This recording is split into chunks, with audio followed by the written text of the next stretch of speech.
Inilah orang yang dikatakan memposisikan Allah begitu tinggi di dalam hatinya, sehingga apapun di dunia ini tidak ada artinya baginya. Ketaatan seseorang kepada Allah itu tergantung bagaimana Allah diposisikan di dalam dirinya. Ketika dia memposisikan Allah lebih dari segalanya di dalam hatinya, maka segala sesuatu itu menjadi tidak berarti. Tetapi manakala dunia lalu diposisikan begitu tinggi di dalam hati, maka juga kalimat Allah itu akan tersingkir dalam hati. Sehingga Rasulullah mengatakan, man arada ayya'lama ma lahu indallah falyandur ma lillahi indahu. Kalau orang ingin tahu posisi dia di hadapan Allah, maka ukurlah bagaimana dia memposisikan Allah di dalam hatinya. Kalau lalu Allah dalam hatinya begitu kuat dan begitu tinggi posisinya di dalam hatinya, berarti demikian juga Allah memposisikan dia di hadapan Allah. Cara memposisikan Allah dalam dirinya, yang pertama adalah ma'rifatuhu iyyahu wa ilmu bih. Artinya orang itu harus kenal Allah, bahwa yang memberikan rezeki itu Allah, yang menggerakkan diri kita Allah, bahwa segalanya itu adalah dalam kekuasaannya Allah. Jadi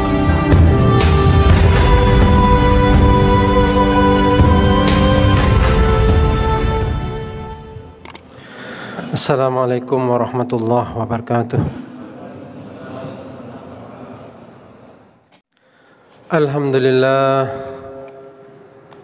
Alhamdulillahilladzi awda'a at-tariqa lit-talibin wa sahhala manhaja as-sa'adati lil-muttaqin wa bassara basairal musaddiqin bisairil hikami wal ahkami fid din wa manahum asraral imani wa anwaral insani wal yaqin.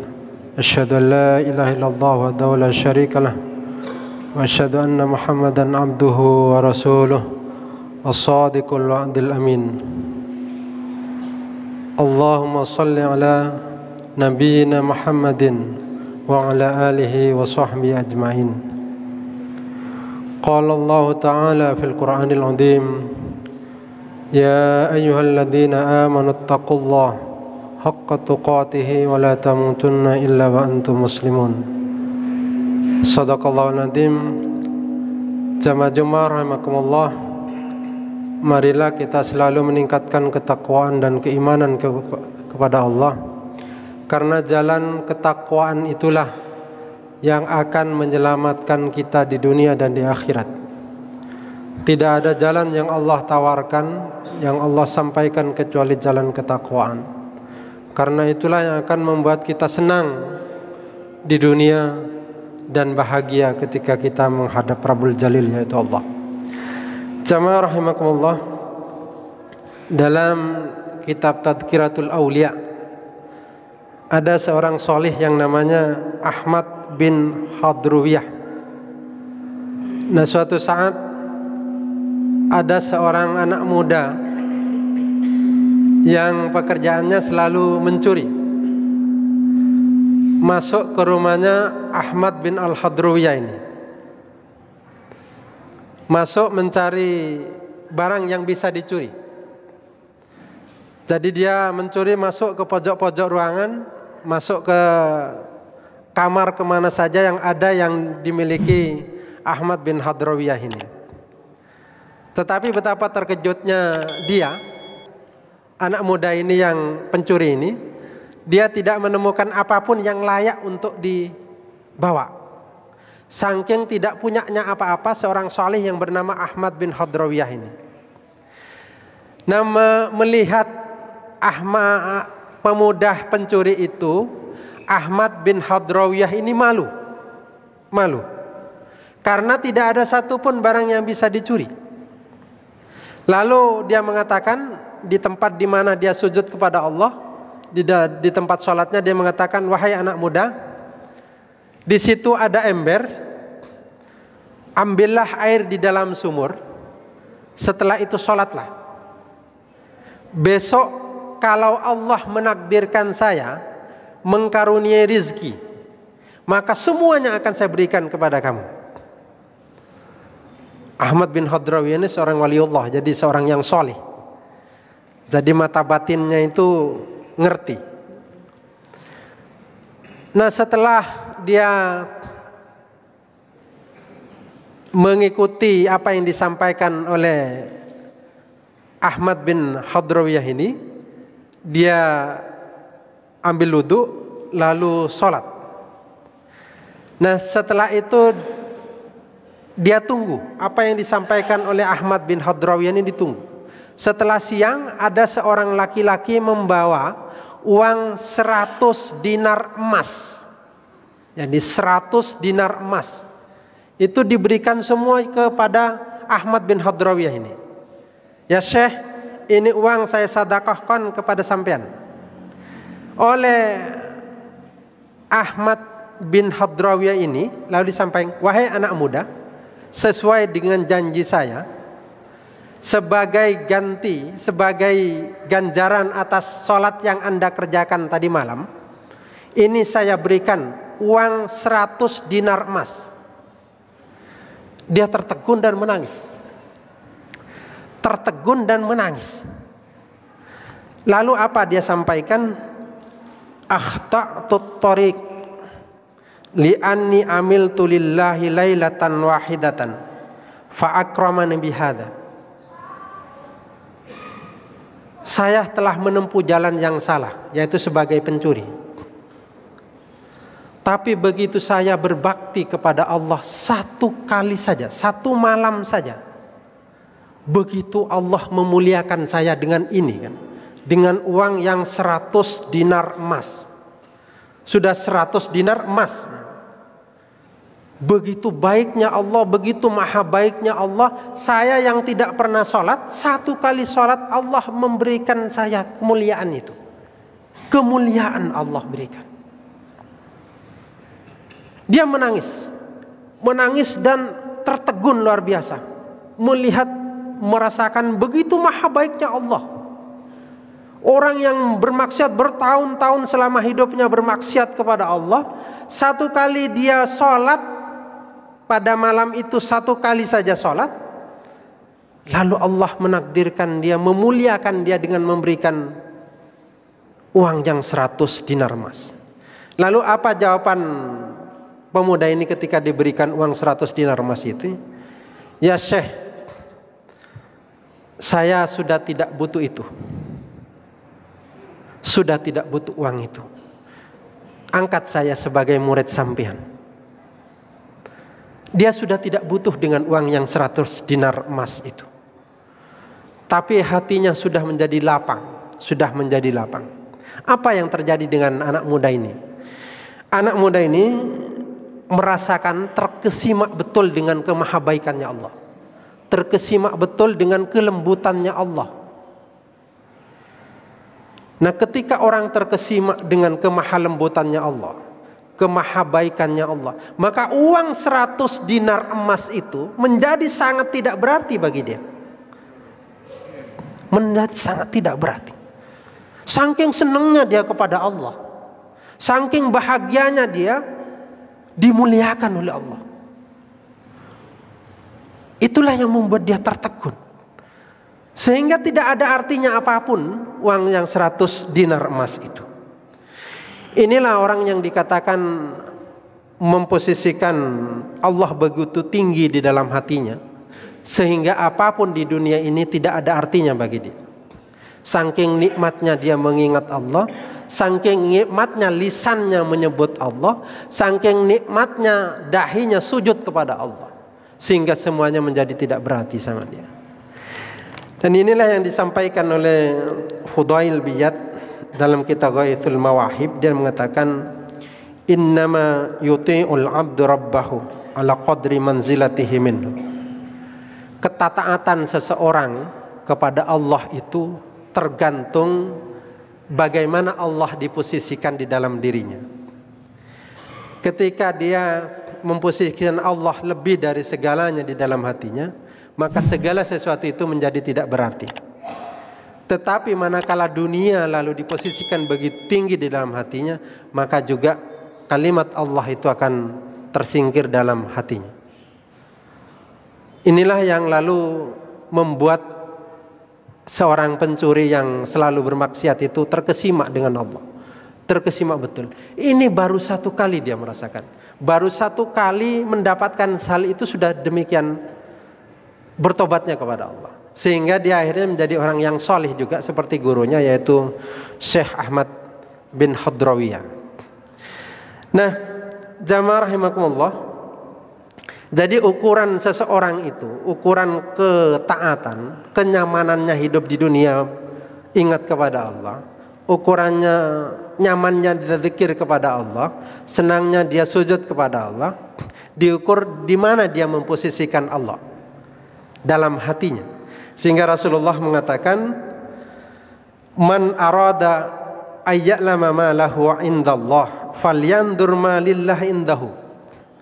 Kalau orang ingin tahu posisi dia di hadapan Allah, bagaimana posisi dia di hadapan Allah, maka ukurlah bagaimana dia memposisikan Allah di dalam hatinya. Kalau lalu Allah dalam hatinya begitu kuat dan begitu tinggi posisinya di dalam hatinya, berarti demikian juga Allah memposisikan dia di hadapan Allah. Sehingga inilah orang bisa mendorong seseorang begitu dekat kepada Allah, begitu senang melakukan kebaikan-kebaikan. Jadi tanpa beban dia melakukan kebaikan, begitu senang melakukan kebaikan, begitu bahagia melakukan kebaikan. Nah, diukur dari hati kita, di mana dia memposisikan Allah. Ketika dunia yang menjadi pikiran-pikiran kita selama 24 jam itu, atau lebih dari separuh dari pikiran kita itu lalu dihabiskan untuk memikirkan dunia, maka seperti itulah artinya Allah diposisikan. Nah, orang itu lalu memposisikan Allah di mana? Tergantung bagaimana kita memposisikan diri kita. Jadi itulah ukurannya. Lalu bagaimana sebenarnya orang itu cara memposisikan Allah dalam dirinya? Yang pertama adalah ma'rifatuhu iyyahu wa ilmu bihi. Artinya orang itu harus kenal Allah, bahwa yang memberikan rezeki itu Allah, yang menggerakkan diri kita Allah, bahwa segalanya itu adalah dalam kekuasaannya Allah. Jadi kita ini adalah makhluk. Kalau makhluk itu pantasnya, wajibnya itu menyembah, sujud kepada Allah. Nah, kita tahu itu, bahwa Allah begitu sangat baik kepada kita. Nah, kita menjadi mengerti bahwa Allah begitu lembut memperlakukan kita. Kita yakin itu. Dan begitu kasih sayangnya Allah kepada kita. Nah, paham-paham seperti itu, pengetahuan-pengetahuan seperti itu akan membawa orang pada ma'rifatullah, sehingga dia kenal kepada Allah. Nah, karena itu ditanamkan dalam hati bahwa Allah itu maha baik, bahwa Allah itu maha sempurna, maka tentu apa yang terjadi pada dirinya itu ada dalam kekuasaannya Allah. Sehingga apapun yang terjadi dia menjadi senang dengan Allah, menjadi bahagia dengan Allah. Itu yang pertama. Yang kedua adalah ijlaluhu wa ta'dimuhu. Artinya orang itu harus mengagungkan Allah, mengagungkan Allah. Jadi ketika dia misalnya bersedekah, yang diagungkan Allah bukan dirinya, bukan dirinya. Jadi orang yang bersedekah itu merasa bukan apa-apa. Ketika dia memberikan sesuatu merasa bahwa dia tidak siapa-siapa. Tetap dia memberikan sesuatu yang diagungkan Allah. Sehingga orang yang memberi dan diberi tidak lebih baik, yang tidak lebih tinggi derajatnya orang yang memberi. Jadi tidak lalu menjadi orang yang saya hebat bisa memberi sesuatu sama orang lain, tidak. Tentu karena harta itu milik Allah. Harta itu karunia Allah. Sehingga seandainya ada orang miskin sekarang dikasih harta, ya sama dengan orang kaya. Oh, sama-sama milik Allah. Jadi itulah makanya yang harus kita agungkan itu Allah, bukan diri kita, bukan harta kita, bukan keluarga kita. Nah, ini cara kita bagaimana merasakan memposisikan Allah di dalam diri kita. Yang ketiga adalah ad-nuhud biathqali ni'amihi wa minanihi. Jadi dia bangkit meskipun berat, karena beratnya karunia Allah itu. Dia misalnya lalu dalam kondisi ngantuk-ngantuk, dia bangun dalam rangka sujud di tengah malam kepada Allah.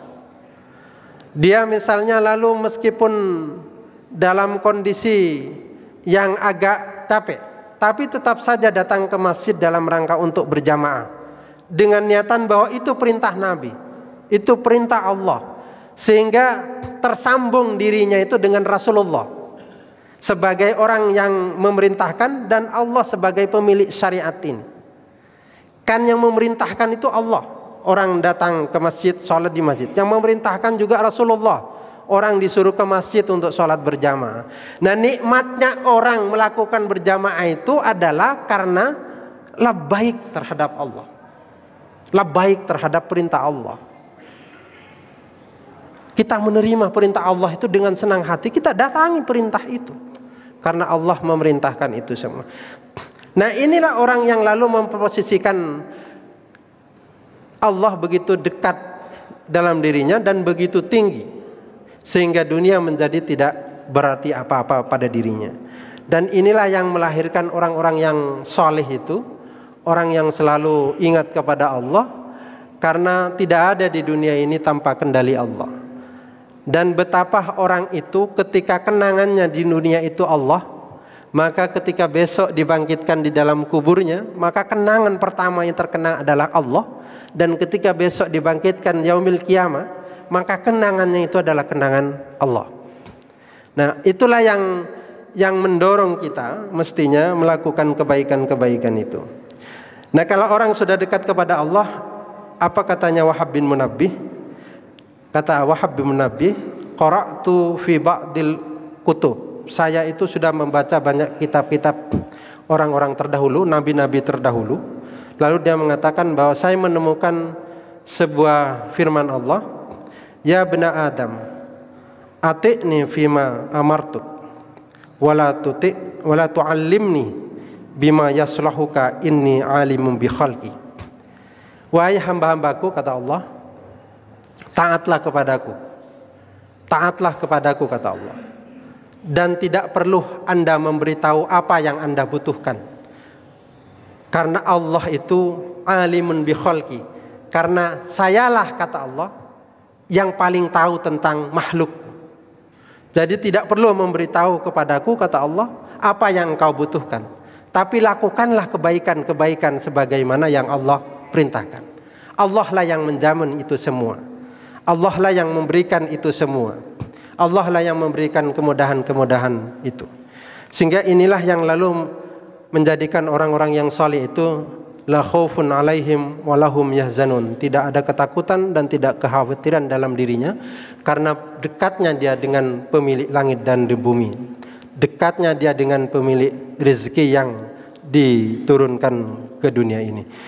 Mudah-mudahan Allah menakdirkan kita menjadi orang-orang yang saleh, orang-orang yang selalu dekat kepada Allah, orang yang menempatkan Allah dalam dirinya begitu tinggi.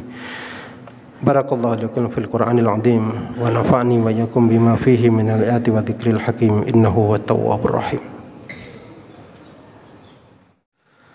Alhamdulillah hamdan kama amara. Asyhadu an la ilaha illallah wa la syarika lah. Asyhadu anna Muhammadan abduhu wa rasuluh. Allahumma shalli ala Muhammad wa alihi wa sahbihi ajma'in. Qala Allah ta'ala fil Qur'anil azim, ya ayyuhalladzina amanu taqullaha haqqa tuqatihi wa la tamutunna illa wa antum muslimun. Shadaqallahul adzim. Jamaah Jumat rahimakumullah. Marilah kita selalu merenungi hidup kita, perjalanan kita, bahwa hidup dan perjalanan ini pasti akan berakhir. Suka ataupun tidak suka, mau ataupun tidak mau, mesti kita harus mengakhiri hidup ini. Dan itu sudah menjadi takdir Allah. Buatlah kita nyaman di dunia ini dengan berbakti kepada Allah, sehingga kita nyaman ketika kita harus menghadap Rabbul Jalil. Karena ketika kenangan kita adalah kenangan kepada Allah, maka itu yang akan kita kenang juga pada yaumil qiyamah. Sama seperti itu Thabit Al-Bunani, ketika kenangannya di dunia adalah sujud kepada Allah, maka Allah menakdirkan Thabit Al-Bunani itu di dalam kuburnya dia bisa sujud kepada Allah.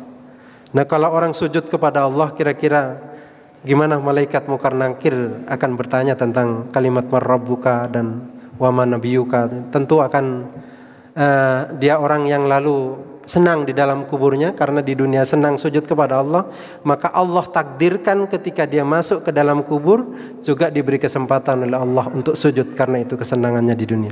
Tentu akan di akhirat lebih senang lagi karena dia akan bangkit dalam keadaan sujud kepada Allah.